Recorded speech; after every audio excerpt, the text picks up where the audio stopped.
Hello everybody, Spegtacular, the Silver Stacular, is here today to talk about an auction that I recently went to here in Florida and show some really amazing Spanish treasure coins and some other stuff that I was able to pick up in that auction.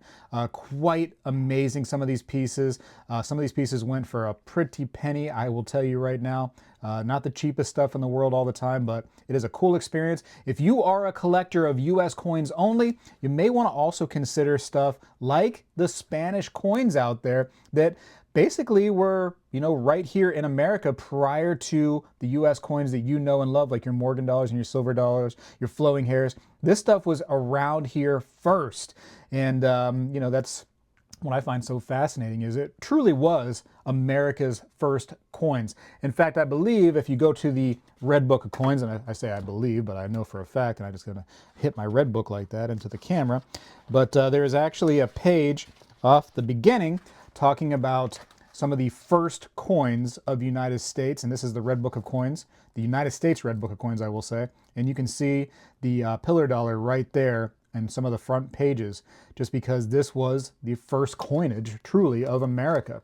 And before those, there were other things like Spanish cobs. If you want to know more about Spanish cobs, you want to look right here into this book right here. Kind of a great book to get you introduced into what Spanish cobs are, how to identify them, etc., etc., etc.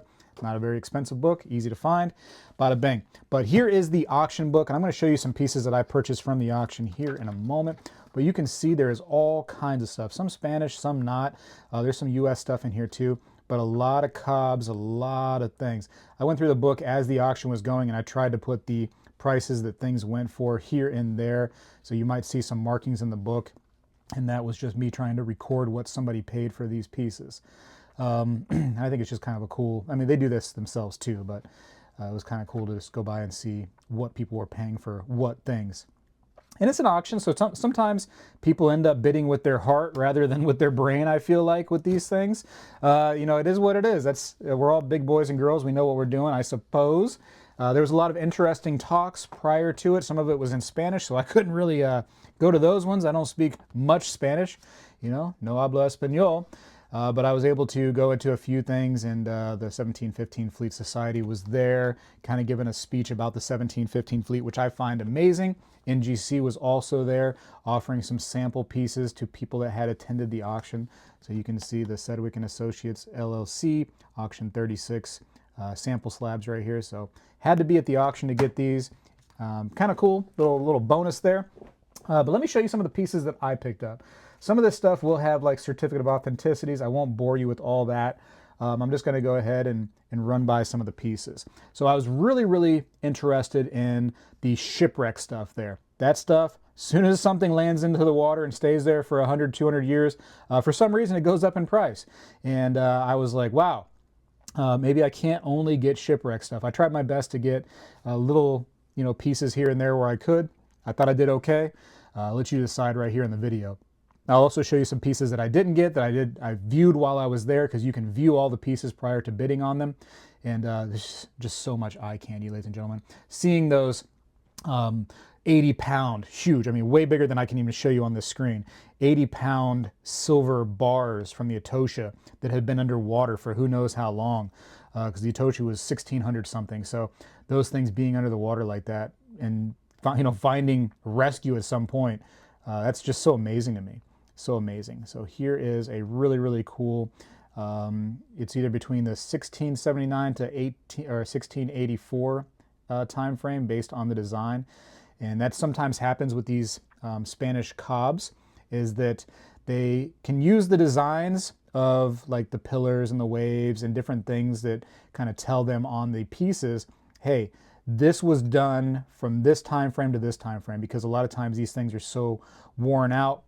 Or what's interesting about the Spanish cobs is, although they were not really intended for circulation like a lot of our money is today, they were going to basically back to Spain to try to finance Spain, all this Spanish stuff that was obtained through Mexico and South America, and then brought back to kind of like a hub in the United States, and so, or even around Cuba, to come back to like around Florida and then beeline it straight to Spain Sometimes they didn't make it. Sometimes they did have to use this stuff as money. And or sometimes hurricanes had another plan for those ships that were trying to get back to Spain, and they would end up sinking. So when these right here were made, it wasn't like a beautiful, minting process. It was pretty crude. It was, hey, let's take the silver. What they believe happened is they would put them into bars and cut the bars into slices, and those crude slices would then end up being put somewhere, and a guy with a hammer would strike the piece, which might have been sitting on top of a die down here, and then the hammer with the die attached could have been up here, or the die could have been sitting loose on top, who knows, probably most likely attached to the hammer, I'd imagine, and smacked from a distance onto that piece. So you can understand that the pieces would not be perfect by any means. It's not a beautiful, piece where you go boom, boom, boom, boom, like a minting machine. It's very crude, and we're just trying to get the job done. And so each piece is truly a snowflake. So whereas a Morgan dollar or a peace dollar is beautiful every single time because of, a fantastic strike straight into the center of the piece, these were all over the place, sometimes very off-centered, and which makes them so unique. Each and every piece is completely different. And then the fact that it goes underwater makes it even more fascinating. Anyways, that's my long-winded speech about that, and why, I think that they're cool, is because each piece is truly, truly, truly a snowflake. But here you go. This is a pillars and wave designs right here. So the Constellation shipwreck, and you can see some of the information about it. Saltwater damage is going to give it to the details grade, but you know what saltwater damage is? It means it was in a shipwreck. So very cool.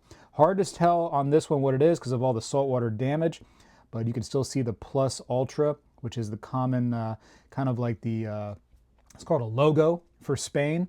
The Plus Ultra meaning the further beyond, talking about going kind of further beyond the Straits of Gibraltar or the Pillars of Hercules, which is what these pillars are right here in the piece. And it means basically, in order to had this made, they had to go beyond the Pillars of Hercules, which is right there next to Spain, and to the Americas. So that's basically what was being said here. And you can see the wave design right there on the bottom. I'll have a piece later that will be more in detail so you can really enjoy the pillar and wave design. I only know this because I know what I'm looking at, and you can see the different informations on the sides of the pillars. It's just so fascinating what's on here. And very typical of these Spanish pieces, you'll see the cross, and you'll see 2 castles followed by 2 lions. And you can see the number 8 right there, signifying a 8 real piece. Fantastic, right? Just so much. And again, check out that book, right here, the Practical Book of Cobs, to get all the kinds of information about what these are, how to identify these pieces. It should be all within there. It really gives you a heads up on what you're looking at and what these pieces mean. And there are a lot of different ones. This is just one type. So anyways, without further ado, let's go back. Let's go back. It's a long-winded video, I know. In no particular order from where I got these at all. I'm just going to kind of grab these. Here is a really cool piece, and this is the 1715 Fleet Society actually kind of put this into the auction, and so I think the proceeds, instead of the auction getting a certain percentage every single piece, I think that ended up going towards the 1715 fleet. So kind of cool, kind of helping them out, getting the word out there. But you can see it's sea salvage, means they got this off the ground from the 1715 fleet, which was 11 ships that had sunk off the east coast of Florida due to a hurricane. They were trying to make a big trip back to Spain with a lot of gold and silver and other trinkets, and a hurricane hit them, bada bang, those ships and those sailors that were on there, many died. Thousands died in that event. So bada bang. This one right here you can tell is marked 1714, and a really cool piece, and a giant slab, by the way. This oversized slab was so cool. So there's that piece that I won. Let's see, where should we go next? Let's go right here. So this is a very interesting piece, and this is a obviously from a shipwreck, right? You can see these 3 8 real pieces that are actually encrusted onto this little coral / rock area right here. So fantastic that they are able to kind of just take the rock and cut it away and keep these pieces on there.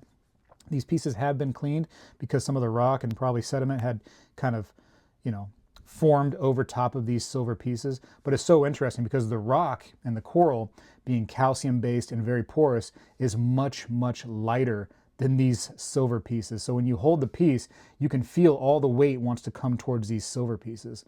It's fascinating. And also, you know, silver, just being a metal, they're very cool to the touch when you touch them in comparison to this rock, which has just, it just feels different. It's so amazing. So that'd be a very, very nice little shelf piece. Very highly sought after in the auction. People were definitely bidding on that. But when Spegtacular sees something he has to have, there's going to be nothing stopping him. I tell you what. I tell you what. Here's another piece. And again, I'm not going to bore you with the COAs on some of this stuff, which do, I'm going to show you real quick. I'll show you how some of them look so you can see some of the pieces. And this is not that piece, by the way. Some of the pieces will have like the exact picture. Sometimes they just draw kind of the shape of the cob onto the COA, and it tells you a little bit about where they were and how they were picked up, and maybe even a little bit about the shipwreck. So anyways, without further ado, let's pop this piece out. This is a great, great piece. This is an 8 real, and this is off of the 1715 fleet. So this was dug up out of the water, possibly 300 years after that shipwreck occurred. Very interesting. And you can see on this one right here, a little bit better on the pillars in the wave design right here, from the Potosi Mint right there, or Potosi, however you want to say it. I'm not Spanish, so I'm going to say it like an American. It reminded me very much of the heart-shaped pieces that come out sometimes, the royals that are made into those heart-shaped pieces that are very, very sought after. But this is such a cool piece. And again, you can see how crude the pieces are, the shapes are. And again, it was believed that the silver would be poured into like these ingots and just cut into slices. And those individual slices would have then been made into these. So very cool. You can see a little bit of the plus ultra right here in the middle. You kind of miss the plus, you just kind of see the ultra. But this is actually a 1701. Hard to see the 1 right here, but if we look at the other side, we can see the date better here. So we can see the 70 and what would be kind of the 1 right there on the right hand side. So fantastic pieces of history, and the fact that again it was in a shipwreck just makes it so much more alluring when it comes to the collector, right? I mean, it's just, they're amazing. So super happy to have that. Wasn't cheap at all. This was, I think, like a $2,000 piece. Got into a little bit of a bidding war, bid with my heart, you know. Is what it is. And to me, it's not about the price as much as it is just about the history. So this is a very, very cool piece, and it looks like it came out of, they actually kept the flip that it had came out of. So that's kind of cool. And you can see this piece right here. This is actually kind of cool. So I love these Bolivian Potosi pieces because in this particular time frame when they were minting these, they were just made very thick.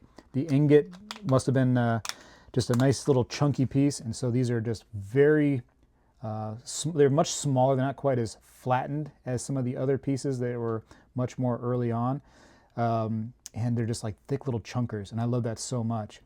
So you can see this right here, 1771 looks like, and you can see that there are some counter stamps right there on the piece, 2 of them. And that's very interesting to me because it shows you a little history of where this coin had been. Now, you know, in my hands. This is not a shipwreck piece, I don't believe. This was just a regular piece. Apparently a lot of these were found around that area, and it's a very, very large mint for these. So there's that. This is a fantastic piece. This one right here has a lot more condition left onto the piece. So let's see if we can't show this off. Now it's kind of sealed. I'm going to leave that sealed for now, but we can look at it through the flip. Let's see. So this is, look at that. Look at all that design still left on this piece. Now again, that's probably because this is not a shipwreck piece, although you can tell it truly is a cob because it's very, very just kind of misshapen. And some of the really, really beautiful pieces that look more like a coin that you'd be familiar with, they're kind of identified as royals, and those go for insanely big bucks because they're beautifully centered. You see all of the information, the legend, the information that normally would be on these, just beautifully into them. It's a very crisp strike, so that was what they believe truly made for royalty. And a lot of times those will have holes in them because maybe the people that were, you know, meaning for those, the royalty, would end up wearing those as a little charm on their neck. But you can see much better here, the plus ultra right through the middle. Again, meaning further beyond, talking about further beyond the Straits of Gibraltar or the Pillars of Hercules.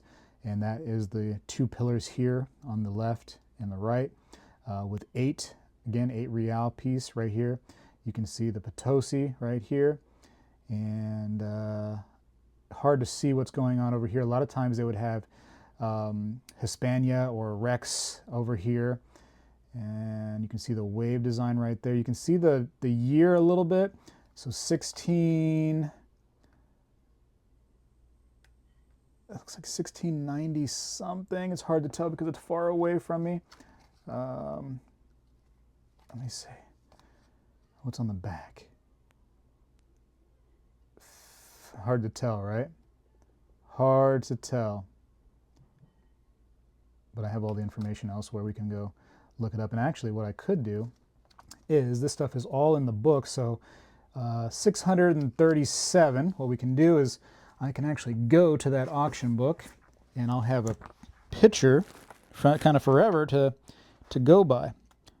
What was it again? 1637. Let's go to the book and see number 1637. I'm just getting back from this auction, so I haven't even had that much chance to look at all these. So 1652 is actually the year on this one. Bada bang, and it tells you some information about it. Apparently they've had this particular piece in a couple books, so that was kind of interesting to see that actually there. And you can see the price that I paid. That was the estimate of the piece. Got into a bidding war with my heart and ended up putting the piece up for a decent amount. Not cheap by any means, but sometimes you want something bad enough, you got to pay for it. It is what it is. It is what it is. And I got several more pieces here. These are all very, very cool. I love how these feel on the hand. Very neat pieces. And you can see a lot more of the information right there on this one. So anyways, I'm just kind of telling you about my experience. And again, you should see some nice visuals, maybe a little bit of stuff from the auction in this video, kind of how it went. Hopefully I can go to more. We'll see what I got time for. It's a really cool piece. This is actually a 4 real, so a little bit technically smaller than the 8 reals like you've been seeing. Looks like 1652 right there, as you can see on the bottom. A lot of times they would only use a 3-digit date instead of a 4-digit. Why they did it, I don't know, but they did it.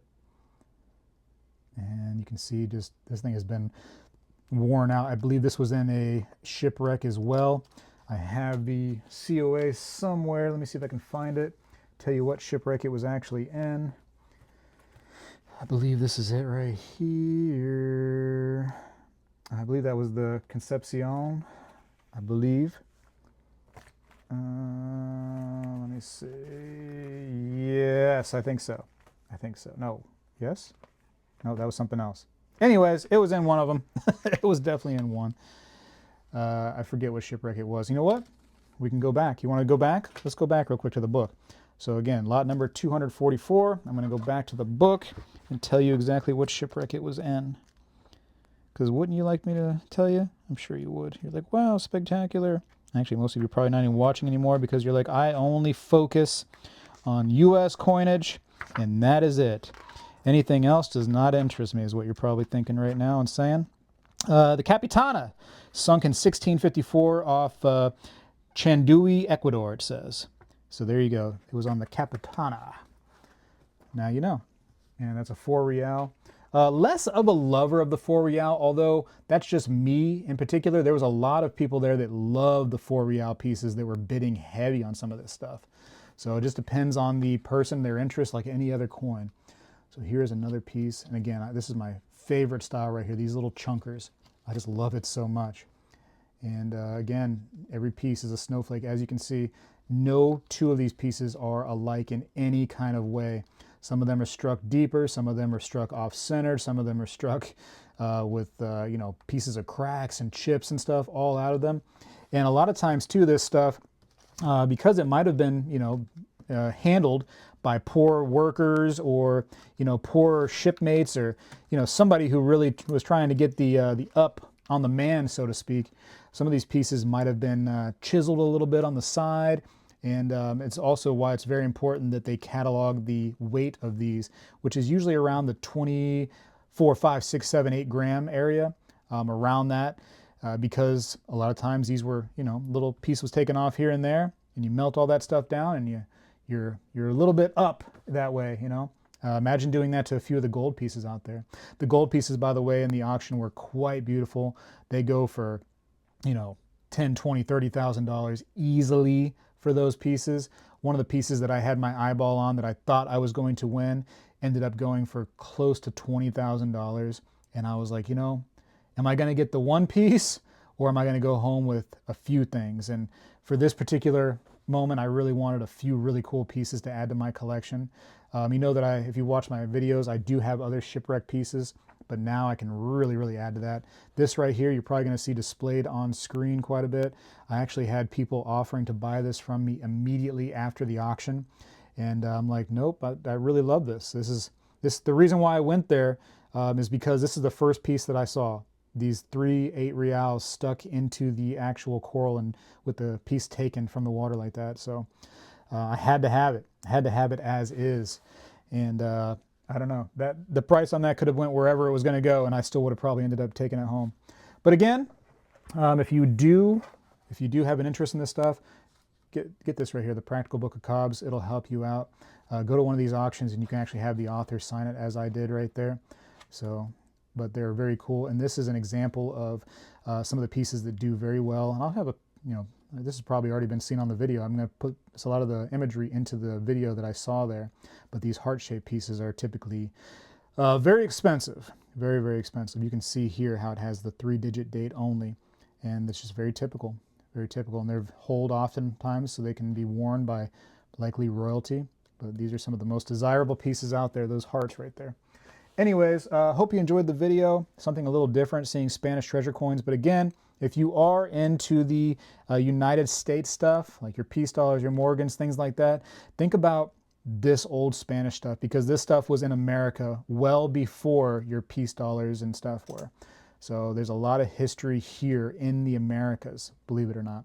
I got to go for now. I appreciate you for watching. Hopefully you enjoy this stuff. Spegtacular is out.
Well, hello everybody.